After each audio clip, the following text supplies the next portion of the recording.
ఆ రోజు మెట్రో కట్టుకోవడానికి జైపాల్ రెడ్డి గారు అనుమతి ఇవ్వడమే కాదు, వాయబుల్ గ్యాప్ ఫండ్ అని కేంద్ర ప్రభుత్వం నుంచి అదనంగా 100 కోట్ల రూపాయల నిధులు ఇవ్వడంతో ఈరోజు హైదరాబాద్ నగరానికి మెట్రో రైలు వచ్చింది.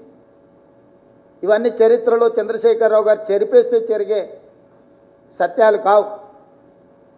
వారు ఏదో అనుకుంటున్నారు, వీటిని మసిబూసి మాయరడికాయ చేసి సినిమాలలో మనం సినిమా స్టోరీ అంతా ఒకటి ఉంటుంది, ప్రేక్షకులను ఉత్తేజపరచడానికి ఐటమ్ సాంగ్ అని ఉంటుంది అప్పుడప్పుడు మధ్యలో. అలాంటిని ఆదర్శంగా తీసుకొని కేటీఆర్ గారు ప్రచారాలు చేసి కాంగ్రెస్ పార్టీ మీద దుమ్మెత్తడానికి ప్రయత్నం చేస్తున్నాడు.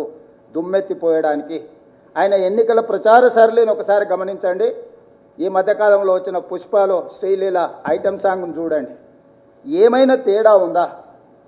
ఈ రాష్ట్రానికి నాయకత్వం వహిస్తానని చెప్పే నాయకుడి యొక్క ప్రచార సరళి పార్టీ జెండాను కండువాను గాల్లో ఇలా తిప్పుకుంటూ ఎవరు చేస్తారు ఇవన్నీ?